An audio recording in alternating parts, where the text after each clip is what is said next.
કે દાદાજી આજ્ઞા કરી કે ડાકોરમાં આપણે કથા કરવાની છે અને પુનિત મહારાજ જે ધર્મશાળામાં ઉતરતા હતા પેટલાદવાડી ત્યાં જ આયોજન કર્યું. ભાગવત વિદ્યાપીઠના 108 વિદ્યાર્થીઓને પારાયણમાં બેસાડી અષ્ટોત્તર શતભાગવત એવી કથા ડાકોર તીર્થમાં થઈ અને દાદાજી શ્રોતા બનીને બેઠા. મને વ્યાસપીઠ પર બેસાડ્યો. એ એમની મહાનતા હતી અને રણછોડરાય મહારાજાની કૃપા હતી અને એવું સુંદર એક ભક્તિસભર આયોજન ડાકોરમાં થયું. એ અમારા જીવનનું એક સંભાળનું છે કે આવા એક મહાપુરુષે આ લાભ ભગવત કૃપાથી આપ્યો.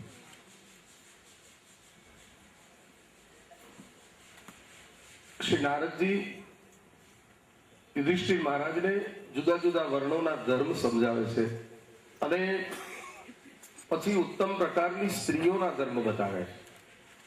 ઉત્તમ પ્રકારની સ્ત્રી એ સંસ્કાર મૂર્તિ હોય છે. પતિને પરમેશ્વર માને,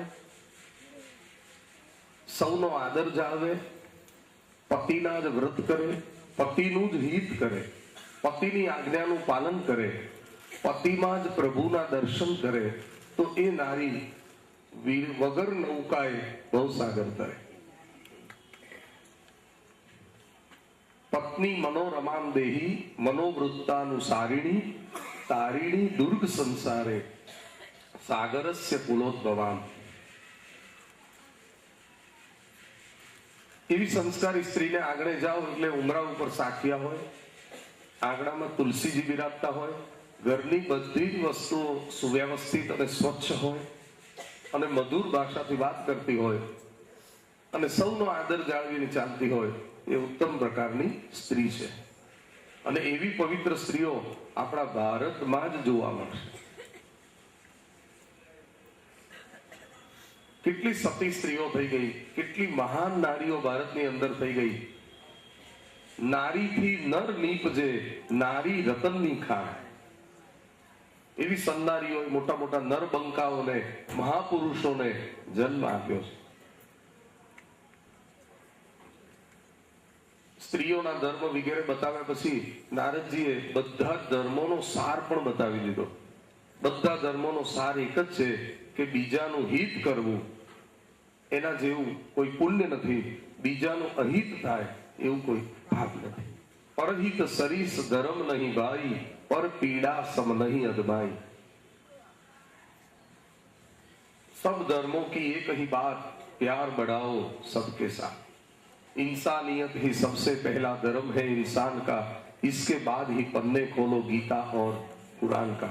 જે વ્યાસ મહર્ષિએ 18 પુરાણોની રચના કરી, એમને એમના પરમ શિષ્ય જૈમિની ઋષિએ એકવાર પ્રશ્ન કર્યો કે આપે 18 પુરાણ રચ્યા, એનો સારાંશ અમારે જાણવો છે. ત્યારે વ્યાસજીએ કહ્યું, અષ્ટાદશ પુરાણેષુ વ્યાસસ્ય વચનદ્વયમ પરોપકારઃ પુણ્યાય પાપાય પરપીડનમ. પરોપકાર જેવું પુણ્ય નથી, બીજાને પીડા આપવા જેવું કોઈ પાપ નથી. આ બે શબ્દોમાં બધો સાર આવી ગયો. માટે આપણે માનવ બનીને આવ્યા છીએ તો જગતમાં માનવતાને મેકાવીને જઈએ. મીઠી માનવતાની લહાણ જગની સેવા કરવામાં, સાચી ભક્તિના એદાણ જગની સેવા કરવામાં. ભૂખ્યા જનને ભોજન દેવા, મૂંગા આશીર્વાદો લેવા, દેવા દીન બનીને દાન જગની સેવા કરવામાં. પુનીત કહે છે બે કર જોડી, વારે દાજો દોડી દોડી, તો થાશે પોતાનું કલ્યાણ જગની સેવા કરવામાં. સેવા અને સ્મરણ બે જગમાં કરવાના છે કામ. સેવા તો જન સેવા કરવી અને લેવું પ્રભુનું નામ. મંદિરના પ્રભુના સ્વરૂપમાં જ ભગવાન દેખાય અને મંદિરમાંથી બહાર નીકળ્યા પછી કોઈનામાં ભગવાન ન દેખાય, એ ભક્તિ અધૂરી છે. મંદિરમાં જે ભગવાન બેઠા છે એના દર્શન કરીને નીકળો, પછી તમે જ્યાં ફરો ત્યાં સર્વમાં એના દર્શન થાય, તો પેલા મંદિરમાં કરેલા દર્શન સાર્થક છે, નહીતર નિરર્થક છે. નરસિંહ મહેતા કહે છે, આંખ મારી ઉગડે અને જ્યાં દ્રષ્ટિ પડે ત્યાં સીતારામ દેખું, ધન્ય એવું જીવન, ધન્ય મારું જીવન. કૃપા એની લેતી સિંહ રામમય સૌ જગ જાની કરહુ પ્રણામ જોરી જુગ પાણી.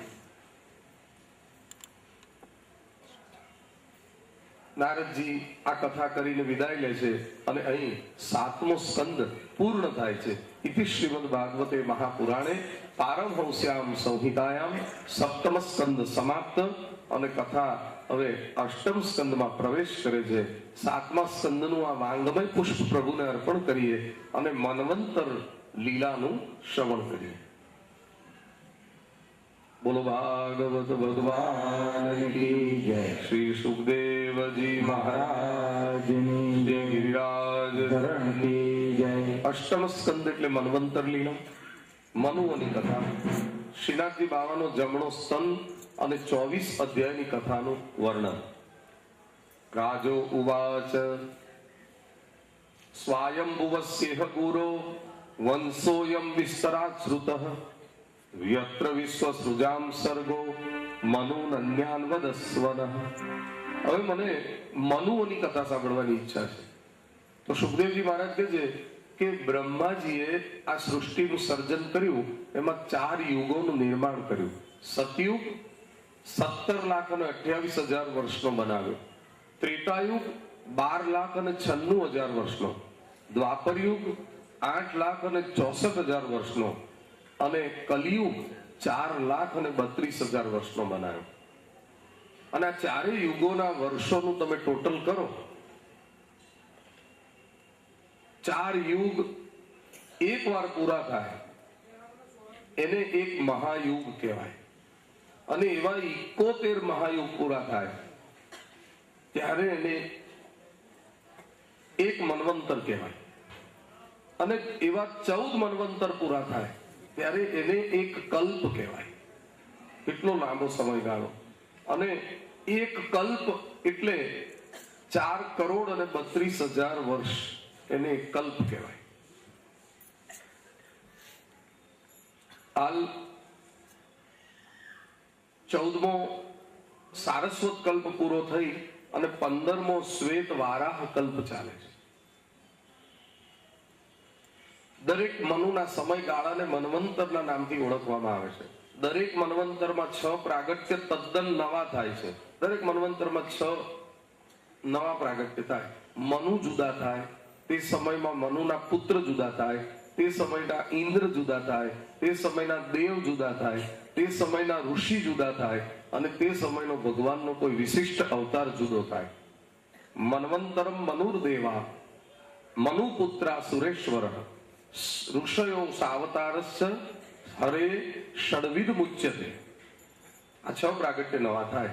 આપણે અગાઉ કથામાં સાંભળ્યું કે સૃષ્ટિનું સર્જન થયું ત્યારે પહેલો મન્વંતર જે આવ્યો એનું નામ સ્વાયંભૂ મન્વંતર. અને સ્વાયંભૂ મન્વંતરની અંદર પણ આ 6 પ્રાગટ્ય થયા છે. મનુ અને શત્રુપા સ્વાયંભૂ મનુ થયા. પ્રિયવ્રત અને ઉત્તાનપાદ પુત્ર થયા. યામ વગેરે દેવતાઓ થયા.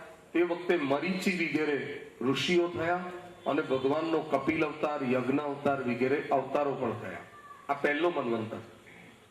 પછી બીજા મન્વંતરનું નામ છે સ્વારોચિષ મન્વંતર. એમાં ભગવાને વિભુ નામનો એક અવતાર લીધો. ત્રીજા મન્વંતરનું નામ છે ઉત્તમ મન્વંતર. એમાં ભગવાને સત્યસેન રૂપે અવતાર લીધો. ચોથા મન્વંતરનું નામ છે તામસ મન્વંતર. અને એમાં ભગવાને ગજેન્દ્ર નામના હાથીનો ઉદ્ધાર કરવા માટે હરિ નામનો અવતાર લીધો. પછી 5મો મન્વંતરમાં રૈવત મન્વંતરમાં રમા વૈકુંઠ બનાવીને વૈકુંઠ અવતાર લીધો. 6થા સાક્ષુષ મન્વંતરમાં સમુદ્ર મંથન વખતે કૂર્મા અવતાર, મોહિની અવતાર, ધન્વંતરી અવતાર, એવા અનેક અવતારો ધારણ કર્યા. ત્યારબાદ 7મો વૈવસ્વત મન્વંતર. આ રીતે એક મન્વંતરોની કથા આ 8મા સ્કંદમાં કહેવામાં આવી છે. હવે પરીક્ષિત રાજાને ગજેન્દ્ર મોક્ષની કથા વિસ્તારપૂર્વક સાંભળવી છે. એટલે સુખદેવજી વર્ણન કરે છે. શ્રી શુક ઉવાચ આસીત ગિરિવરો રાજન ત્રિકૂટ ઇતિ વિશ્રુતઃ. ત્રિકૂટાચલ નામનો એક 10,000 યોજન ઊંચો પર્વત હતો. અને એ પર્વતની ચારે બાજુ વિશાળ માત્રામાં ફેલાયેલું ઘોર જંગલ હતું. જંગલની અંદર અનેક મીઠા જળના ઝરણા, સરોવર, પશુ પક્ષીઓ, જીવ જંતુઓ વિહાર કરતા હતા. કોઈ પણ જંગલ હોય એનો રાજા સિંહ માનવામાં આવે છે, પણ આ જંગલની અંદર એક 10,000 હાથીના બળવાળા ગજેન્દ્રનું રાજ ચાલે. ગજેન્દ્ર અનેક આથણીઓ અને બચ્ચા ધરાવતો હતો. ગજેન્દ્રમાં એટલું બધું બળ કે જંગલમાં ફરવા નીકળે તો એના ચાલવાથી ધરતી ધ્રુજી જાય, અનેક વૃક્ષો તોડી નાખે, બધા મોટા મોટા પ્રાણીઓ એનાથી ડરીને પૂંછડા દબાવીને ભાગી જાય. એની એવી હાક વાગે જંગલમાં. આ ગજેન્દ્રની કથા એ આપણી સાથે મળતી આવે છે. યુવાનીમાં માણસ જુસ્સામાં બૂટ પહેરીને ચાલતો હોય છે ત્યારે પગ પછાડીને ચાલે. એ વખતે એને ખબર નથી હોતી કે જ્યારે ઘડપણ આવશે ત્યારે આ જ ધરતી ઉપર આ જ પગ અનબેલેન્સ હશે, ત્યારે ત્રીજો પગ હાથમાં રાખવો પડશે.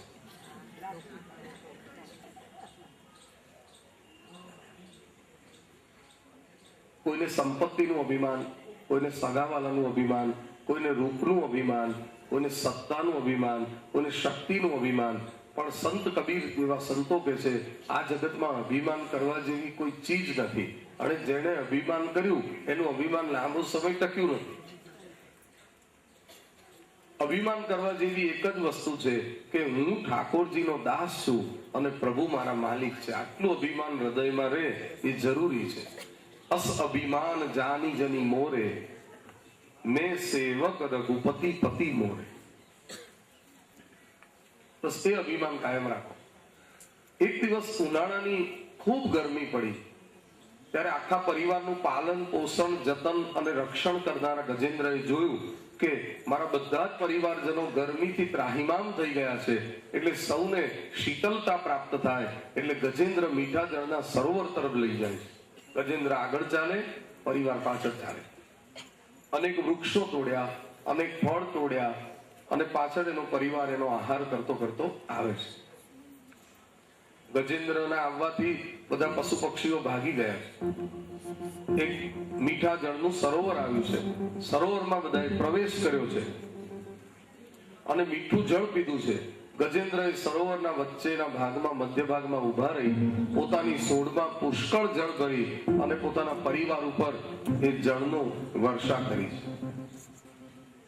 બધા એને શીતળતાનો અનુભવ થયો. આપણે ત્યાં બહુ ગરમી પડે તો આપણે બધા કંટાળીને રજાનો દિવસ હોય તો વોટર પાર્કમાં જઈએ છીએ, પણ જંગલમાં રહેતા પ્રાણીઓ ક્યાં જાય? એટલે જ્યાં તળાવ હોય, ઝરણું હોય, સરોવર હોય એ બધા પ્રાણીઓનું વોટર પાર્ક. એટલે ત્યાં બધા જલ વિહાર કરતા હતા. એમાં અચાનક એક બળવાન મગરમચ્છ અર્થાત જૂળ પાણીમાં તરતો તરતો ગજેન્દ્ર નજીક આવ્યો. આવીને એનો પગ પકડી લીધો અને જેવો પગ પકડાયો એટલે ગજેન્દ્રએ ત્રાડ નાખી અને એ મગરના મોંમાંથી છૂટવા માટે અથાગ પ્રયત્નો કરવા માંડ્યા. સરોવરનું જળ ઉછળવા લાગ્યું, ગર્જનાઓથી જંગલ ગુંજી ઉઠ્યું. બધી આથણીઓ અને બચ્ચા ગભરાઈને બહાર નીકળી ગયા. ગજેન્દ્રને પકડીને બહાર ખેંચવા લાગ્યા, પણ જળની અંદર આ મગરનું એટલું બધું બળ કે પગ છોડતો નથી. જેમ પેલો છૂટવા પ્રયત્ન કરે એમ મગર એને વધારે જકડે છે. અને આ ખેંચા ખેંચ 1000 વર્ષ સુધી ચાલી. પાણીમાં મગરનું બળ એટલું બધું ઘટ્યું નહીં, પણ હાથીનું બળ ઘટવા લાગ્યું. ક્ષીણ થઈ ગયો. પરિવારજનોનો બધો પ્રયત્ન નિષ્ફળ ગયો. સંસાર એ સરોવર છે, અંદર ગયેલો હાથી એ જીવ છે, આથણીઓ અને બચ્ચા એ સગાવાલા છે, અને મગર એ કાળનું પ્રતીક છે. કાળ જ્યારે જીવનો પગ પકડે છે ત્યારે ડોક્ટર, દવાઓ, રિપોર્ટ, સગાવાલા બધા પ્રયત્નો નિષ્ફળ જાય છે. ત્યારે જીવ પાસે એક જ વિકલ્પ રહે છે, કાળના કાળ પરમાત્મા જો કૃપા કરશે તો હું આ કાળના પંજામાંથી છૂટી શકીશ. બાકી કોણ છોડાવે? કોઈ ગમે એટલું ભણેલું હોય, ગમે એટલો અભ્યાસ કરેલો હોય તો છેલ્લે દીવો કરીને બધા એની મરણ પથારી એમ જ કહે છે કે ભગવાનનું નામ લો. બધા ભગવાન તરફ જ આંગળી કરે છે. તો રામ નામ લીધા વિના કેમ ચાલશે? કૃષ્ણ નામ લીધા વિના કોણ તારશે જ્યારે કાળનો તમાચો તને વાગશે? બધાના પ્રયત્ન વ્યર્થ ગયા એટલે ધીમે ધીમે બચ્ચા અથડીઓ બધા ગજેન્દ્રને એકલો મૂકીને જતા રહ્યા।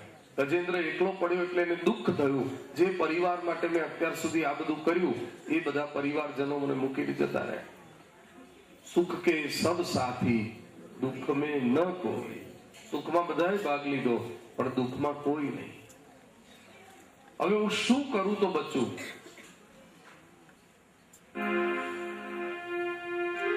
નમામિ મે જ્ઞાત આતુરમ ગજા। શું કરું તો ચૂકું? ભગવાનના શરણે જ જવા દે।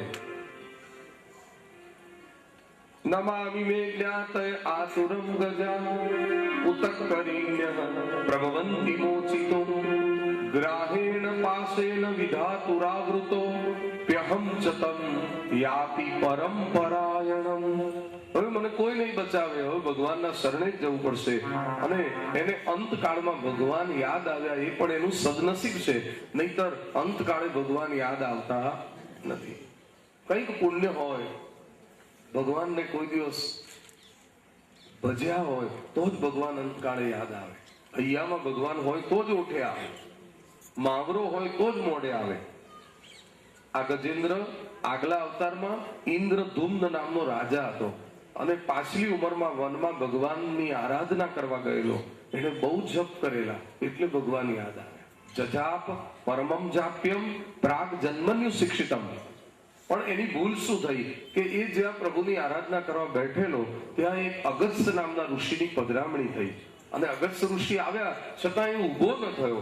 એટલે અગસ્ત્ય ઋષિએ કહ્યું કે મારા આવવા છતાં તું ઊભો નથી થતો, એટલે આ તારી એક જડતા છે, મારો તને શ્રાપ છે કે તું આગલા અવતારમાં સ્થૂળ બુદ્ધિનો હોવાથી સ્થૂળ શરીર વાળો હાથી થઈ જશે।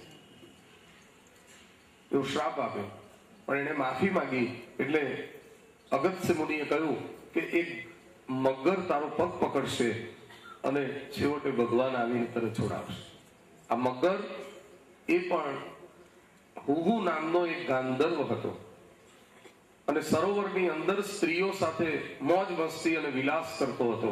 ત્યાંથી દેવલ નામના ઋષિ પસાર થતા હતા। દેવલ ઋષિએ એના તરફ ધ્યાન આપ્યા વિના સરોવરમાં પ્રવેશ કરી સ્નાન સંધ્યા વંદન કરવા લાગ્યા। પણ નશો કરીને ભાન ભૂલેલો આ ગાંધર્વ પાણીમાં તરતો તરતો દેવલ ઋષિની પાસે આવ્યો અને એ સંધ્યા વંદન કરતા હતા ત્યાં એમના પગ પકડીને ખેંચવા લાગ્યો। દેવલ ઋષિએ એની આ કુચેષ્ટા જોઈ અને શ્રાપ આપતા કહ્યું, તું આ સરોવરનો મગરમચ્છ થઈ જા। ત્યારે એને પણ માફી માંગી। દેવલ મુનિએ કહ્યું કે ગજેન્દ્ર નામનો હાથી અહીંયા આવે ત્યારે તું એનો પગ પકડજે, એને છોડાવવા ભગવાન આવશે તો બેડો તારો પણ ઉદ્ધાર કરશે। ગજેન્દ્રને મોત નજર સામે નાચતું દેખાયું। 10,000 હાથીનું બળ હતું એ ક્ષીણ થઈ ગયું। તુજ જોમ જુવાની તણું આ કોણ જાણે ક્યાં જશે, થપ્પડ પડે જ્યાં કાળની બકરી સમોતું થઈ જશે। મરદાઈને ગ્રસાઈનો ફાંકો બધો ઉતરી જશે, બાંધી મુશ્કે ટાટ તુજને પાલખીમાં લઈ જશે। તું પોડ્યો છત્ર પલંગમાં ત્યાં કાષ્ઠ પર પોઢણ થશે, ઓઢ્યા દુશાલા શાલ પણ ત્યાં ટુકડો એક રહી જશે। અંતમાં માએ જણ્યો એવો જ તું તો થઈ જશે, પહેર્યા ઘરેણા કિંમતી એ સંબંધીઓ લૂંટી જશે। સમર્યા હશે જો રામ તો પાર બેડો થઈ જશે, એ રામ કેરું નામ અક્ષય પાત્રમાં પલટાઈ જશે। અંતમાં માએ જણ્યો એવો જ તું તો થઈ જશે, સુણી પુનીતની વિનતી કોઈ ચતુર્જન ચેતી જશે। આંખેથી પાણીડા વહેશે, નાકેથી લીંટો નીકળશે, પોઝિશનમાં પંચર પડશે। જમડાની ઝાંખી થશે, કાયા તારી કંપી જશે, મનની મનમાં રહી જશે। પુનિત કરને પ્રભુ રાજી, હજી તારી કાયા સાજી, હજી તારે હાથ બાજી, ચેતી પૂજા। ગજેન્દ્રએ આંસુ ભરી આંખે ભગવાનને આર્ત સ્વરે પોકાર કર્યો। ગજેન્દ્ર ઉવાચ માદક પ્રપન્ન પશુપાસ વિમોક્ષણાય મુક્તાય ભૂરી કરુણાય નમો લયાય स्वांसेन सर्वत अनुभृन् मनसि प्रतीत प्रत्यग्दसे भगवते बृहते नमस्ते। आत्मात्मजाप्त गृहवित्त जनेषु षट्टैर् दुष्प्रापणाय गुणसंग विवर्जिताय मुक्तात्मभिः स्वहृदये परिभाविताय ज्ञानात्मने भगवते नमः ईश्वराय। हे उदार गुणो वाला, हे मुक्त स्वरूप, આજે મને આ બંધનમાંથી છોડાવો। ભગવાને પોકાર સાંભળ્યો। सूरदासीए पद लखेलू, नाथ कैसे गज को बंद छुड़ायो, यही अचरज मोहे आयो। नाथ कैसे गज को बंद छुड़ायो, एनो अर्धो पोकार थयो ત્યાં તો આપ હાજર થઈ ગયા। ગરુડ ઉપર બિરાજમાન થઈ ગરુડે ચડી આવ્યા ગિરધારી, વાલે ગજેન્દ્રની અરજી સ્વીકારી અને સરોવર ઉપર ભગવાન પ્રગટ થયા અને ભક્તોના દુઃખ હરે માટે એમનું નામ હરિ છે। હરિ અવતાર લઈને પ્રગટ થયેલા પ્રભુ પધાર્યા એટલે તેજ તેજ પ્રગટ થયું। ગજેન્દ્રની આંખો અંજાઈ ગઈ, આંખો ઊંચી કરવાની શક્તિ નહોતી, માંડ માંડ આંખો ઊંચી કરી। અખિલ બ્રહ્માંડ નાયકના દર્શન થયા। પ્રભુ અત્યારે હું આપનું કેવી રીતે સ્વાગત કરું? અહીં કોઈ પૂજાનું સાહિત્ય નથી, મારા શરીરમાં કોઈ શક્તિ નથી, પણ સરોવરમાં કેટલા કમળ ખીલેલા, એમાં મહાકષ્ટે એક કમળ લીધું અને ભગવાનને અર્પણ કર્યું। ભગવાન પ્રસન્ન થયા। ભગવાન પદાર્થ સામે નથી જોતા, પ્રેમ બાજુ જુએ છે। બોડાણાએ તુલસીના પત્ર અર્પણ કર્યા તોય પ્રસન્ન થયા। શબરીએ ચાખેલા બોર અર્પણ કર્યા તોય પ્રસન્ન થયા। ગોપીઓએ એમના ઘરની છાશ પીવડાવી તોય ભગવાન રાજી થયા। ભગવાને યોગ બળથી ગજેન્દ્રને બહાર કાઢ્યો, એના પગે વળગેલો મગર પણ બહાર આવ્યો। સુદર્શન ચક્ર મૂકી એ જૂડનું ધડ મસ્તક જુદું કર્યું અને ગજેન્દ્રને મુક્તિ આપી। ગજેન્દ્ર સ્તુતિનો જે કોઈ પાઠ કરશે એને અંતકાળમાં ભગવાન મુક્તિ આપશે। ગજેન્દ્રની આ કથા બાદ ચોથા મન્વંતર પછી પાંચમા મન્વંતરમાં ભગવાને રમા વૈકુંઠ બનાવ્યું તેની કથા છે। છઠ્ઠા મન્વંતરમાં સમુદ્ર મંથન થયું અને એ કથા રાજાને વિગતવાર સાંભળવી છે। એટલે સુખદેવજી વર્ણન કરે છે કે એકવાર ઇન્દ્ર મહારાજ હાથી ઉપર બેસી અને એક જગ્યાએથી પસાર થતા હતા। ત્યાં સામે ઋષિ દુર્વાસા મળ્યા અને દુર્વાસા મુનિને વંદન કર્યા। દુર્વાસા મુનિએ એમના કંઠમાં પ્રભુની પ્રસાદીની વિજય માળા હતી, એ માળા પ્રસાદ રૂપે ઇન્દ્ર મહારાજને આપી। ભગવાનની પ્રસાદીની માળા એને નમન થાય, માથે ચડાવાય, યોગ્ય જગ્યાએ પધરાવાય, એને બદલે ઇન્દ્ર મહારાજે એ માળાને નમન કર્યા સિવાય હાથીના મસ્તક ઉપર પધરાવી। હાથીએ સોડમાં લઈ અને એ માળાને પગ નીચે દબાવી દીધી। ભગવદ માળાનું અપમાન એ ભગવાનનું જ અપમાન છે। ઇન્દ્ર મહારાજને દુર્વાસાજીએ શાપ આપ્યો, ટૂંક સમયમાં તું દરિદ્ર થઈશ। દેવ દાનવ યુદ્ધ થયું અને આ યુદ્ધમાં દેવો હારી ગયા, દાનવ જીતી ગયા। ભગવાને દાનવોને દેવો સામે વિજય મેળવેલા જોયા એટલે દેવોને સાવધાન કરતા કહ્યું કે તમને વારંવાર દાનવો હરાવે છે, એના કરતા એકવાર સમુદ્ર મંથન કરો અને એમાંથી જે અમૃત નીકળે એનું પાન કરો તો તમે શક્તિમાન બનશો અને વારંવાર પરાજય સહન કરવો પડશે નહીં। પણ એના માટે દાનવોનો સહયોગ જોઈશે, કારણ કે દાનવોને સાથે નહીં રાખો તો તમારા કામમાં પાછા એ વિઘ્ન કરશે। એટલે અત્યારે સમાધાન કરી લો। ભગવાનની આજ્ઞાથી ઇન્દ્ર આદિ દેવો પાતાળમાં બલિરાજાને મળવા ગયા અને બલિરાજાને મળીને કહ્યું કે આપણે બધા સાથે મળી અને સમુદ્રનું મંથન કરીએ, એમાંથી જે અમૃત નીકળે એ સરખે ભાગે વહેંચીને પી લઈશું। દાનવોની દાનત સારી નથી।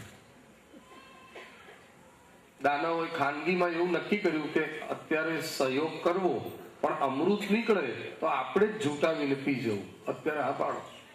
દાનવોએ કપટથી હા પાડી। ભગવાનની આજ્ઞા પ્રમાણે સમુદ્રમાં અનેક ઔષધિઓ પધરાવી। સમુદ્રમાં મંદરાચલ પર્વતને પણ રવૈયો બનાવવાનો હતો, એટલે બધા મંદરાચલ પર્વતને ઉચકવા ગયા પણ કોઈથી ખસેડી ન શકાયો।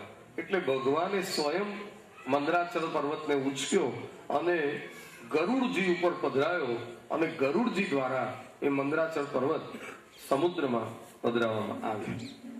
હવે વાસુકી નાગને તેડાવે. વાસુકીને અને ગરુડજીને વેર છે એટલે ગરુડને પહેલા વિદાય કર્યા, પછી વાસુકીને તેડાવે. વાસુકીને કહ્યું કે આપને અમે નેત્રુ બનાવવાના છીએ, વલોણાનું નેત્રુ, દોરડું.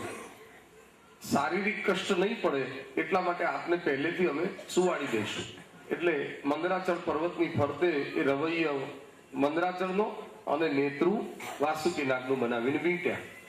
એ વાસુકી નાગનું જે મોં હતું એ દેવો તરફ છે, એનું પૂંછડું હતું એ દાનવો તરફ છે. દાનવોને ખોટું લાગ્યું કે મોં અમારી તરફ નહીં લાવો તો અમે આમાં સહયોગ નહીં કરીએ. ભગવાને કહ્યું આપણે જે પાણીએ મગ ચડે એ ચડાવવાના. એટલે મોં જવા દીધું દાનવો તરફ, પૂંછડું રાખ્યું દેવો તરફ.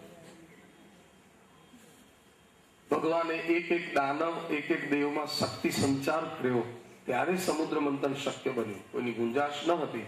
અને જેવું સમુદ્ર મંથન શરૂ થયું એટલે મંદરાચલ પર્વત ઊંડો ઊંડો ઉતરી જવા લાગ્યો. હવે રવૈયો જ ઉતરી જાય તો પછી મંથન થાય કેવી રીતે? એટલે ભગવાને તે વખતે મહાકાય કાચબાનું સ્વરૂપ ધારણ કર્યું અને કૂર્મ નારાયણ બની અને મંદરાચલ પર્વતને પોતાની મજબૂત પીઠ ઉપર ધારણ કરી લીધો. વિલોક્ય વિઘ્નેશ વિધિન તદેશ્વરો દુરંત વીર્યો વિતથા વિસંધિ કૃત્વા વપુક કાછપ મદભુતમ મહત પ્રવિશ્યતોયમ ગિરિમુજ્જહાર. ગિરિરાજને મંદરાચલને પોતાની પીઠ ઉપર ધારણ કરી અને અજીત સ્વરૂપે ઉપર બેસી ગયા. બે બાજુથી પર્વત એવો મીટિંગમાં આવી ગયો. પછી સમુદ્ર મંથન આગળ વધ્યું. જેવું મંથન શરૂ થયું એટલે એમાંથી સૌથી પહેલું કાલકૂટ નામનું વિષ પ્રગટ થયું. જે અને વિષ નીકળ્યું એ પીવા કોઈ ઊભું ન રહ્યું, બધા ભાગવા લાગ્યા. ત્યારે ભગવાને કહ્યું કે મહાદેવજીના શરણમાં જાઓ તો આ વિષ પાન એ કરશે. બધા દેવો મહાદેવજીના શરણમાં ગયા. ભગવાન શંકરજીની પ્રાર્થના કરી અને વિનંતી કરી કે આપ વિષપાન નહીં કરો તો આ કાતિલ વિષ એ સર્વનાશ કરશે. ભગવાન શંકર ત્યાં પધાર્યા. પ્રાણની પરવા કર્યા વિના વિષ પાત્ર લઈ અને ગટગટાવી દીધું. અકાંડ બ્રહ્માંડ ક્ષયચકિત દેવા સુરકૃપા વિધેયસ્યાસિદ્ય સ્ત્રીનયન વિષમ સમૃતવત સકલમાસઃ કંઠે તવન કુરુતે ન શ્રિયમહો વિકારો પીશ્લાદ્યો ભુવન ભય બંધવ્ય સનિન. પી ગયા. પણ એ ઝેર ગળામાંથી નીચે ના ઉતાર્યું, ગળામાં જ ભેગું કર્યું. મહાદેવજી કહે છે ઝેર ભેગું થાય તો ઝેર જીભમાં ન રાખશો, ઝેર આંખમાં ન રાખશો, ઝેર પેટમાં ન રાખશો, પણ એને ગળામાં જ ભેગું કરીને રાખો. એટલે એમનું નામ નીલકંઠ પડ્યું. હવે પાછું સમુદ્ર મંથન આગળ વધ્યું એટલે એમાંથી કામધેનું ગાય માતા સુરભીજી પ્રગટ થયા, જે દેવલોકમાં ગયા. પછી ઉચ્ચય શ્રવા નામનો ઘોડો નીકળ્યો. બલિરાજાએ ઈચ્છા કરી કે આ ઘોડો મને આપી દો, એટલે એમને આપ્યો. પછી 7 સૂંઢ વાળો સફેદ રંગનો ઐરાવત હાથી નીકળ્યો. એ હાથી ઇન્દ્ર મહારાજે લીધો. ત્યારબાદ કૌસ્તુભ પદ્મરાગ નામનું એક કિંમતી મણિ નીકળ્યું. ભગવાન નારાયણે કંઠમાં ધારણ કર્યું. પારિજાત નામનું કલ્પવૃક્ષ નીકળ્યું, જેને સ્વર્ગના ઉદ્યાનમાં પધરાવવામાં આવ્યું. સુંદર માળાઓ ધારણ કરેલી અપ્સરાઓ પ્રગટ થઈ, એ દેવલોકમાં ગઈ. અને હવે બધા ધીમે ધીમે થાકી ગયા છે. ભગવાને કહ્યું તમે થોડોક આરામ કરો, હવે હું સમુદ્ર મંથન કરું. એટલે ભગવાન અજીત પ્રભુએ હાથમાં વાસુકીનું મુખ અને પૂંછ બે પકડીને મંથન આગળ વધાર્યું. ત્યાં એમાંથી મદિરા પ્રગટ થઈ અને એ વારુણી મદિરા દાનવોએ લીધી. અને ત્યારબાદ લક્ષ્મીજી પ્રગટ થયા. અત્યંત સ્વરૂપવાન સમુદ્ર તનયા લક્ષ્મીજીને જોઈને બધાને થયું કે લક્ષ્મી આપણને વરે તો સારું, પણ લક્ષ્મીજી છે એક અને ઉમેદવારો છે અનેક. એટલે હવે કોઈને અન્યાય કે દુઃખ ન થાય એટલે સ્વયંવર કરવાનું નક્કી કર્યું. લક્ષ્મીજી જ સ્વયં પોતાનો વર પસંદ કરે. લક્ષ્મીજીને સોનાના પાટલે પધરાવ્યા અને બ્રાહ્મણોએ લક્ષ્મીજી ઉપર અભિષેક કર્યો છે. હિરણ વર્ણામ હરિણીમ સુવર્ણ રજતસ્ત્રજાન ચંદ્રામ હિરણ્યમયીમ લક્ષ્મી જાત વેદોમ આવહ. લક્ષ્મીજીને સખીઓએ શૃંગાર કર્યો, હાથમાં વરમાળા આપી અને સખીઓ સાથે સાથે ચાલવા લાગી. દેવો અને દાનવો અપ ટુ ડેટ તૈયાર થઈને બેઠા છે. પેલી સખીઓ બધાનો ઇન્ટ્રો કરાવે, દરેકનો પરિચય આપે. પણ લક્ષ્મીજીને કોઈ વર ન ગમ્યા. પણ જ્યાં નારાયણ બેઠેલા ત્યાં જઈને વિચાર કર્યો કે બીજા બધાને 2 હાથ છે, પણ આ નારાયણ ભગવાનને 4 હાથ છે અને એ ધારે તો 1000 હાથ લઈ શકે છે. હું એવા વરને પરણું કે 1000 હાથથી એ બધાને આપ્યા જ કરે લક્ષ્મી, અને સારા કામમાં મારો વિનિયોગ થાય. એટલે લક્ષ્મીજીએ શ્રી નારાયણ ભગવાનના શ્રીકંઠમાં માળા અર્પણ કરી અને ભગવાન જગતના પિતા છે એટલે લક્ષ્મીજી જગતના માતા બની ગયા. બધાએ વંદન કર્યા. ઓમ મહાલક્ષ્મ્યૈ નમો નમઃ, શ્રી વિષ્ણુ પ્રિયાય નમો નમઃ, ધનપ્રદાય નમો નમઃ, વિશ્વજનન્યૈ નમો નમઃ. ઓમ મહાલક્ષ્મ્યૈ નમો નમઃ, શ્રી વિષ્ણુ પ્રિયાય નમો નમઃ, નમો નમઃ, ધનપ્રદાય નમો નમઃ, વિશ્વજનન્યૈ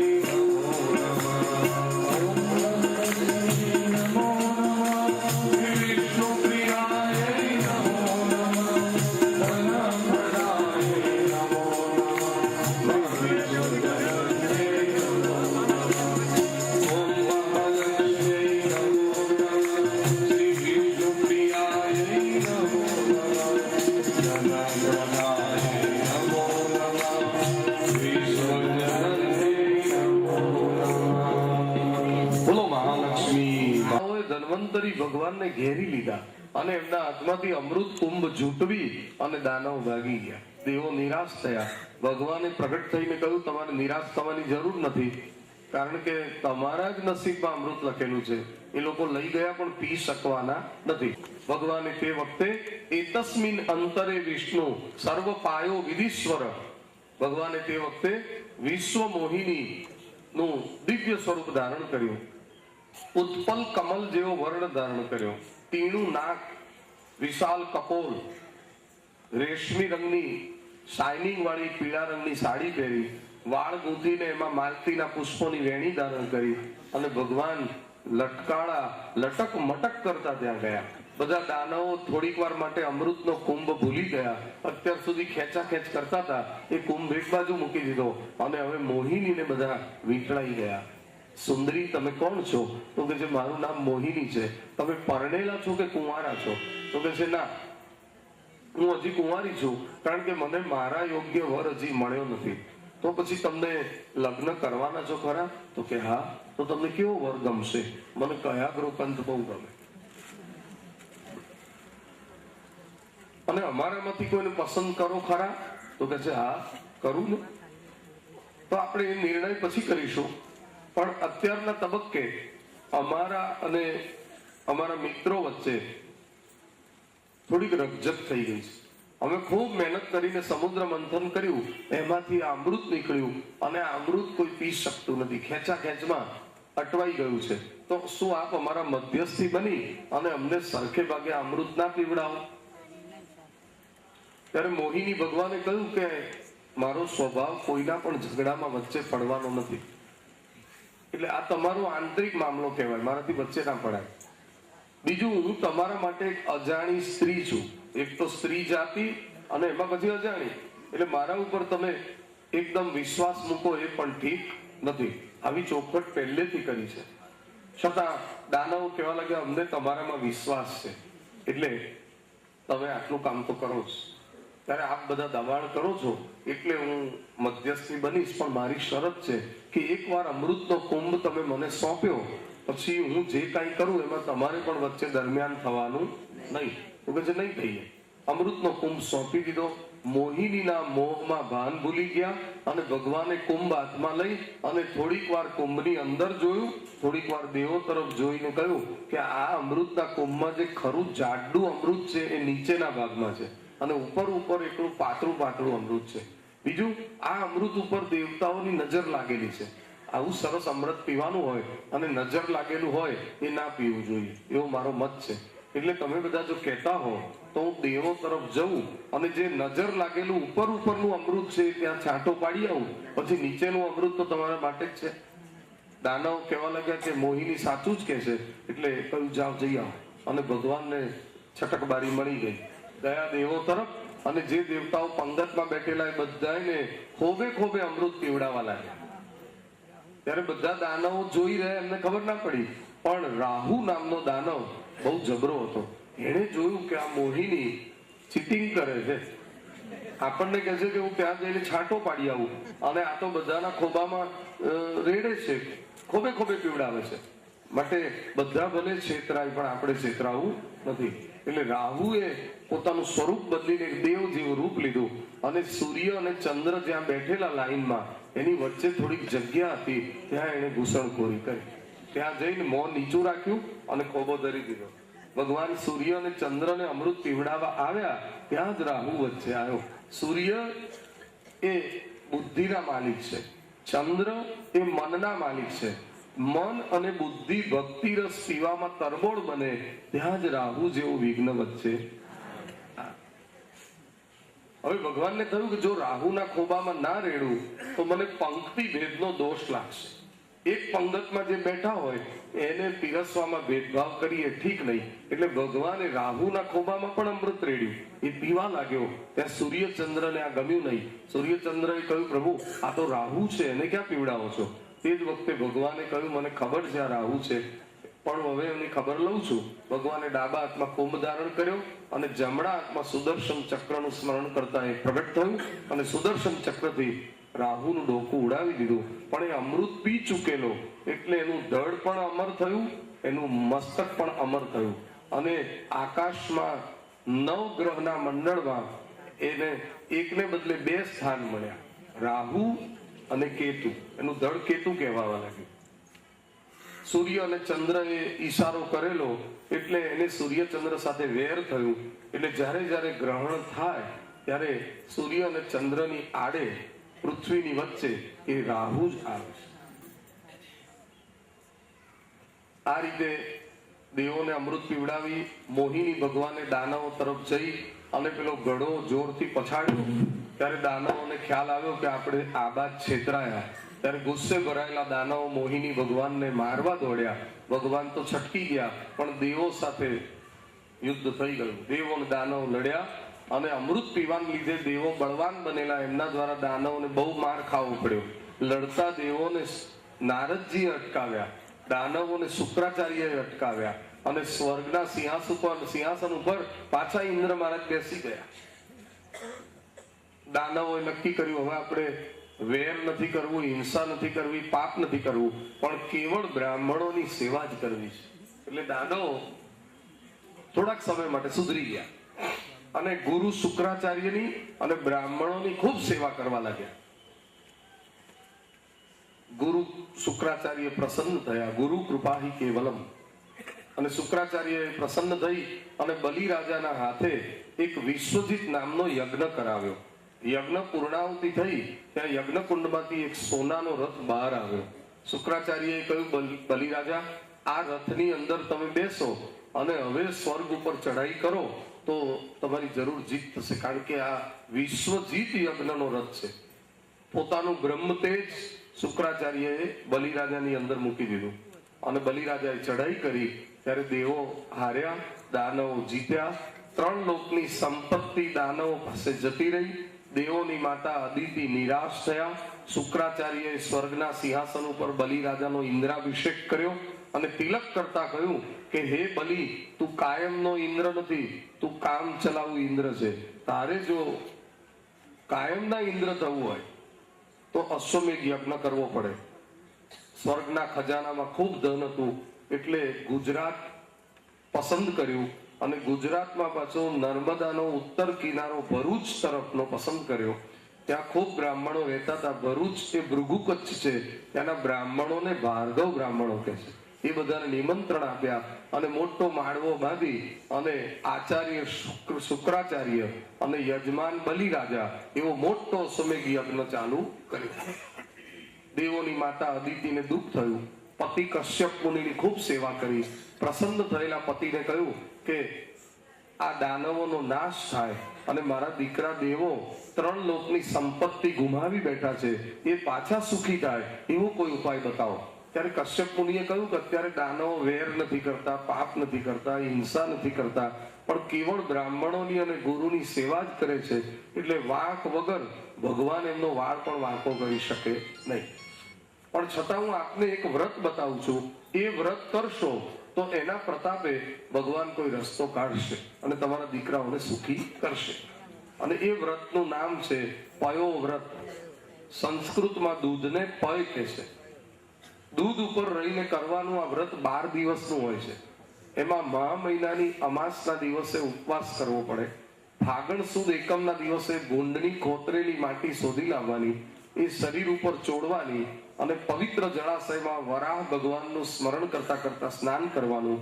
પવિત્ર વસ્ત્ર ધારણ કરી લક્ષ્મીનારાયણની સ્થાપના કરવાની. દિવસમાં 3 વાર પૂજા કરવાની. રોજ મસાલેદાર દૂધમાં જે ભાત બનાવ્યો હોય એ પાયસ કહેવાય. એનાથી અગ્નિ પ્રગટ કર્યા પછી એનાથી હોમ કરવાનો, ઓમ નમો નારાયણાય સ્વાહાથી, અને હરતા ફરતા ભગવાનનો જપ કરવાનો. પોતે 2 બ્રાહ્મણને રોજ જમાડવાના. ફ્રૂટ કે ફલાહાર પણ નહીં લેવાનું.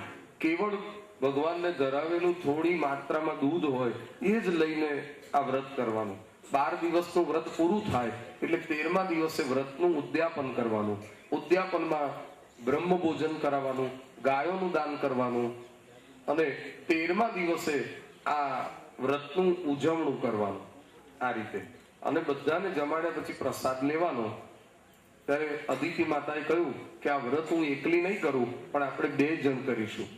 દંપતી ભેગા ભજન જ્યાં કરતા હશે, પહેલો પહોંચશે પ્રભુને એનો સાથ. એટલે 2 જણે સાથે મળીને વ્રત કર્યું અને 12 દિવસ વ્રત ચાલ્યું.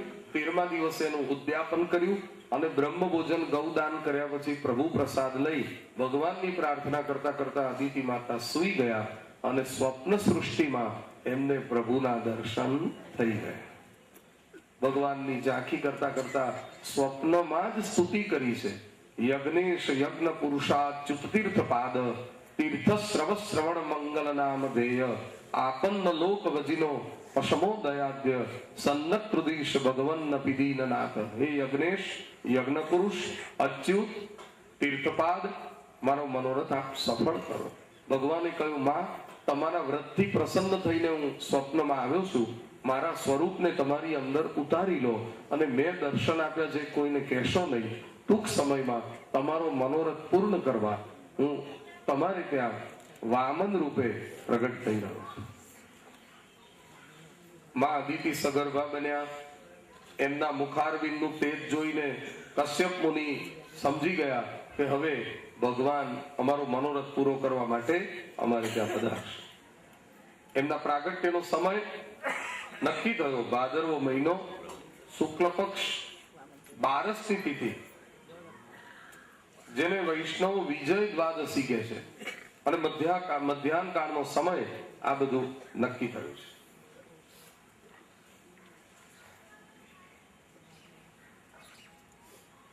આજે આપણા ભાગવત કથાના પ્રસંગમાં શ્રી અંબાલાલભાઈ ભગતના સુપુત્ર શ્રી મધુભાઈ એવો પણ ઉપસ્થિત થયા. એમને પણ આપણે વંદન કરીએ. સમયનું વેણ આગળ વધ્યું અને ભાદરવા સુદ 12નો દિવસ આવી ગયો. કશ્યપ મુનિ મધ્યાહન કાળે નદી કિનારે સ્નાન સંધ્યા કરવા પધારેલા. સ્નાન સંધ્યા કરીને આશ્રમમાં જ્યાં પ્રવેશ કરે છે ત્યાં અદિતિ માતા ભગવાનના ધ્યાનમાં બેઠા છે અને અભિજીત મુહૂર્તનો મધ્યાહન કાળ થયો.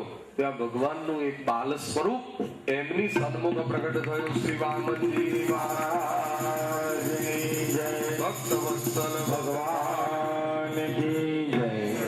આકાશમાંથી દેવતાઓએ પુષ્પવૃષ્ટિ કરી અને વામન ભગવાન બાલ સ્વરૂપના પ્રગટ થયેલા એ થોડીક જ વારમાં 7 વર્ષના બની ગયા. વામન ભગવાનની કોઈ બાળ લીલાનું વર્ણન ભાગવતજીમાં નથી. એનું કારણ 7 વર્ષના જ બની ગયા. અને બ્રાહ્મણના ઘરમાં એવો નિયમ હોય છે કે બ્રાહ્મણનો દીકરો ઓછામાં ઓછો 7 વર્ષનો થાય ત્યાં સુધીમાં એને જનોઈ દેવી પડે. એટલે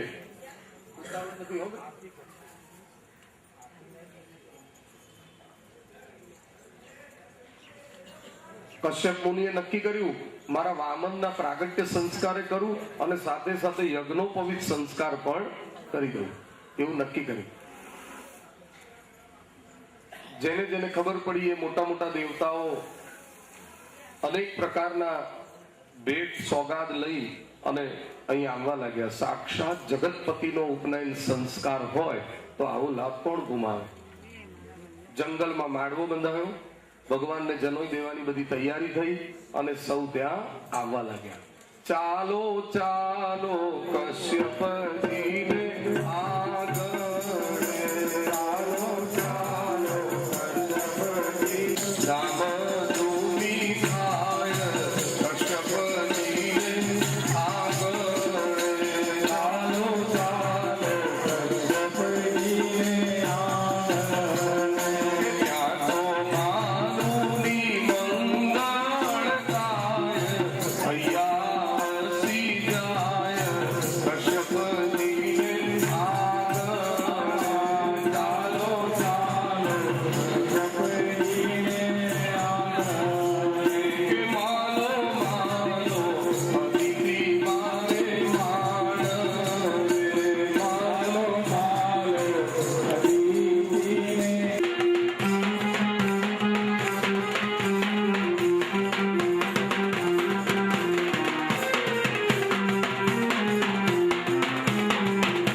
ડાકોર રણછોડરાય મહારાજના મંદિર તરફથી શિવરાજી મહારાજના મંદિરેથી પૂજ્ય મહારાજ શ્રી પધાર્યા છે. એમનું પણ આપણે પૂજન સ્વાગત કર્યું છે. અને રણછોડરાય મહારાજે આપણા ભાગવતજી પાસે બિરાજે છે. અહીંથી મનોરથી પરિવાર દર વર્ષે ધજાજી લઈને ડાકોર જાય. રાજા ધીરાજના ખૂબ રણછોડરાયના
ચાલો ભાઈ ચલો વામનજો ભાવે ધર્યું જે પ્રેમથી અને જમજો વામન મહારાજ સૌ વૈષ્ણવ પ્રેમથી પ્રભુ પકડી લે ઓમ જય જગદીશ હરે જય જગદીશ હરે ભક્તજનો કે સંકટ દાસજનો કે સંકટ જળને દૂર કરે ઓમ જય આવે ફલ પાવે દુઃખ દિન સે મન કા સ્વામી દુઃખ દિન સે મન કા સુખ સંપત્તિ ઘર આવે સુખ સંપત્તિ ઘર આવે વિદે મન કા જય શાંતિ હરે मात पिता तुम मेरे चरण प्रभु में किसकी स्वामी चरण प्रभु में किसकी तुम बिन और न दूजा प्रभु बिन और न दूजा आश करूं मैं जिसकी ओम जय जगदीश हरे तुम पूर्ण परमात्मा तुम अंतर्यामी तुम हो एक अगोचर सबके प्राणपति स्वामी सबके प्राणपति किस विध मिलो दयामय किस विध मिलो दयामय तुमको मैं तुमसे ओम जय जगदीश हरे बिन बंधु तुम मेरे का ठाकुर तुम मेरे स्वामी राधव तुम मेरा ओम जय जगदीश हरे विषय विकार विदाओ पाप हरो देवा स्वामी पाप हरो देवा श्रद्धावती बढ़ाओ श्रद्धावती बढ़ाओ संतन की सेवा ओम जय जगदीश हरे कर्पूर गौरम करुणावतारम संसार सारम भुजगेन्द्रहारम सदा वसन्तं हृदयारविन्दे भगवानि सहितं नमामि मङ्गलं भगवानितो मङ्गलं गरुडध्वज मङ्गलं पुण्डरीकाक्ष मङ्गलाय कनोहरि सर्वमङ्गलमाङ्गल्ये श्री सर्वार्थसाधिके शरण्ये त्र्यम्बके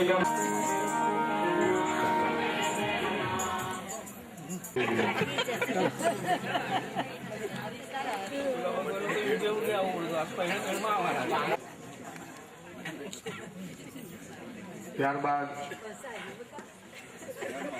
સૂર્યનારાયણ ભગવાન પધાર્યા એમણે પૃથ્વી દેવીએ કાળું મૃગચર્મ આપતું હતું એટલે ભગવાન હવે પોતાનું ખરું અવતાર કાર્ય સિદ્ધ કરવા તૈયાર થયા અને બિહારમાં આવેલા કશ્યપ મુનિના આશ્રમથી પ્રસ્થાન કરી અનેક પ્રદેશોને પવિત્ર કરતા કરતા ભગવાને ગુજરાતની ભૂમિમાં પગલા મૂક્યા અને ભરૂચ પાસે નર્મદા નદીના કિનારા ઉપર ભગવાન આવી ગયા અને નર્મદા નદી આજે ઠાકોરજીના પધારવાથી રેવાજી પ્રસન્ન થઈ ગયા સબીનો સિંધુ સુસ્ખલન તરંગ ભંગ રંજિતમ દ્વિસસ્તુ પાપ જાત જાત તારી વારી સંયુતમ કૃતાંત દૂત કાલ ભૂત વિધિહારી વર્મદે ત્વદીય પાદ પંકજમ નમામિ દેવી નર્મદે ત્વદીય પાદ પંકજમ નમામિ દેવી નર્મદે યજ્ઞમાં બેઠેલા બ્રાહ્મણોની આંખો અંજાઈ ગઈ કે આજે સૂર્યનારાયણ નીચે ઉતરી આવ્યા હોય એટલું બધું તેજ કેમ દેખાય છે અને કોણ આવી રહ્યું છે જેવા મામનજી નજીક આવ્યા એટલે યજ્ઞ મંડપના દ્વાર ઉપર આવીને એમણે ભિક્ષામ દેહી કહ્યું ત્યારે બધાએ જોયું કે આ તો કોઈ બટુક બ્રહ્મચારી છે બધાએ જય જયકાર કર્યો શ્રી વામનજી મહારાજની જય બલિરાજા એમની રાણી વિંધ્યાવલીને કહેવા લાગ્યા કે કોઈ બટુક બ્રહ્મચારી આવ્યા છે, તો ચાલો આપણે એમનું સ્વાગત કરવા. દ્વાર ઉપર આવીને બલિરાજાએ વંદન કર્યા. સ્વાગતમ તે નમસ્તુભ્યમ બ્રહ્મન કિમ કરવામતે બ્રહ્મર્ષિણામ તપસ્સાક્ષાન મન્યે ત્વાર્ય વપુર્ધર તન નર્મદાયા સટ ઉત્તરે બલે યરુત્વિજસ્તે ભૃગુકચ્છ સંજ્ઞકે. આટલા બધા સૂર્ય સમાન તેજસ્વી પ્રવર્તયંતો ભૃગવત ચતુત્તમમ વ્યતક્ષ તારા દુદિતમ તથા રવિમ. તેજસ્વી ભૂદેવને જોઈ અને બલિરાજા પણ અંજાઈ ગયા. સિંહાસનમાં ભગવાનને પધરાવ્યા અને વંદન કર્યા. રાણી વિંધ્યાવલી પૂજનનો થાળ અને જળની જારી લઈ આવ્યા. ભગવાનના સોનાના જારીના નર્મદા જલથી ચરણ પખાડ્યા, ચરણામૃત લીધું. આજે બલિરાજાને ભગવાનના ચરણની સેવા પ્રાપ્ત થઈ. ભગવાનને ચંદનની અર્ચા, અક્ષત, પુષ્પમાળા, શ્રીફળ અને દંડવત કર્યા. મહારાજ, આજ સુધી અનેક બ્રાહ્મણોના દર્શન અને પૂજનનો લાભ મળ્યો, પણ આપ તો સૌથી તેજસ્વી છો. જે મા બાપને ઘેર આપનો જન્મ થયો હોય એ મા બાપને હું ધન્યવાદ આપું છું. અને લાગે છે વિધાતાએ સાક્ષાત બ્રહ્મતેજ લઈને જ આપને ઘડ્યા હોય એવું લાગે છે. આજે આપના દર્શન પૂજનથી મારા પાપ નિવૃત્ત થઈ ગયા. હવે આપ મારી પાસે કંઈક માગો. ત્યારે 7 વર્ષના બાળકને માગવાની શું ખબર પડે, એટલે બલિરાજાએ વામન ભગવાનને યાદી આપી. ગાંગ કાંચનમ ગુણ વદામ અમૃષ્ટ તથાન પેયમુત વાવિ પ્રકન્યામ ગ્રામાન સમૃદ્ધામ રતુર્ગાંગ ગજાનવામ રથાસ તથાર હરતમ સંપ્રતિચ્છ. ગાયો, સોનું, ગામડા, હાથી, ઘોડા, રથ, બ્રાહ્મણ કન્યાઓ, આમાંથી જે જોઈએ તે માંગી લો. ત્યારે ભગવાને રાજાના વખાણ કરતા કહ્યું, મને તમારી અંદર 3 પેઢીના સંસ્કાર દેખાય છે. તમારા પિતા વિરોચન મહારાજ એ બહુ ઉદાર હતા. એમણે એક બ્રાહ્મણને આયુષ્યનું દાન કરેલું. તમારા દાદા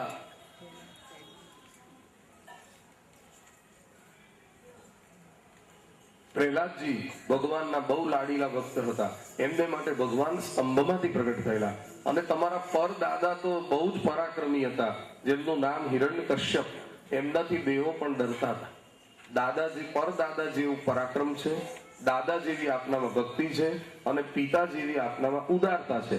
આ સાંભળીને બલિરાજાને થયું કે 7 વર્ષનો બટુક મારી 3 પેઢીનો ઇતિહાસ કડકડાટ બોલી જાય એ બહુ શ્રુત બ્રાહ્મણ કહેવાય. માટે મહારાજ હવે માગો. ત્યારે ભગવાને કહ્યું, મહારાજ તમે તો ઘણું બધું આપવાનું મને કહ્યું, પણ હું રહ્યો એક સંતોષી બ્રાહ્મણ.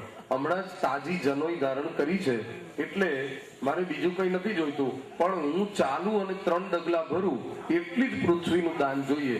કારણ કે મારી પોતાની માલિકીની થોડીક જગ્યા હોય તો હું સંધ્યા વંદન કરવા બેસું તો કોઈ મને ત્યાંથી ખસેડે નહીં.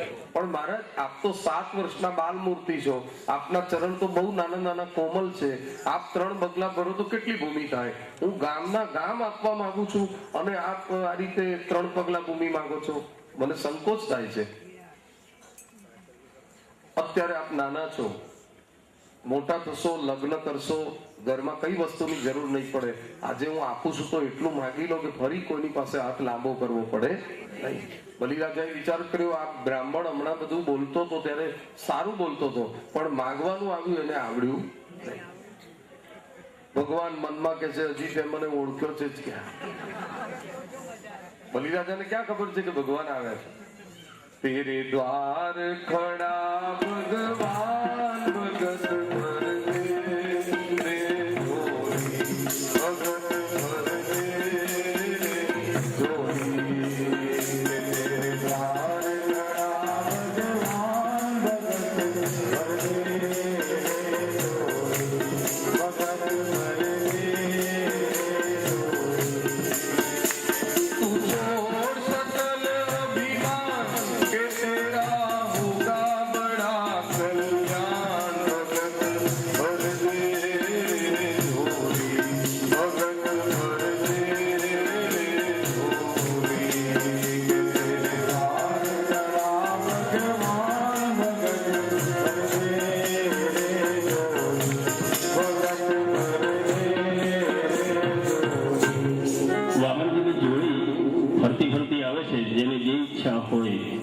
પધરાવવું હોય એ જોડીમાં પધરાય. એટલે મહારાજ મને 3 પગલાથી વધારે કઈ નહીં ખપે તો વાંધો નહીં મહારાજ, આપના જેવા બ્રાહ્મણો આ પૃથ્વી ઉપર છે એટલે જ આ પૃથ્વી ટકી રહી છે એવું અમને લાગે છે. દાન આપતા પહેલા સંકલ્પ કરવો પડે. સંકલ્પની તૈયારી થાય છે ત્યાં શુક્રાચાર્ય બલિરાજાને બોલાવીને કાનમાં કહે છે કે તું જેને આ દાન આપવાનો આગ્રહ કરે છે અને જે દાન લેવાની ના પાડે છે એ બટુક બ્રહ્મચારી કોણ છે તને ખબર છે? મને ચોક્કસ એમ લાગે છે કે થોડાક સમય પહેલા બિહારમાં કશ્યપ અને અદિતિ ત્યાં વિષ્ણુ ભગવાન વામન થઈને પ્રગટ થયેલા આ એ જ છે. અને એ જ્યારે સંકલ્પ પૂરો થશે એટલે વામન વિરાટ થઈ જશે. વિરાટ બન્યા પછી પહેલા પગલામાં આખી પૃથ્વી માપી લેશે, બીજા પગલામાં ઉપરના બધા જ લોક માપી લેશે, ત્રીજું પગલું મૂકવાની કદાચ જગ્યા પણ રહેશે નહીં. માટે તું વિચારીને આ પાડજે. એ સ્વૈરોચને સાક્ષાત ભગવાન વિષ્ણુરવ્યય કશ્યપાદિતિ તેરજાતો દેવાનામ કાર્ય સાધક. દેવોનું કામ સાધવા માટે વિષ્ણુ જ વામન થઈને આવ્યા છે અને આ એ જ છે.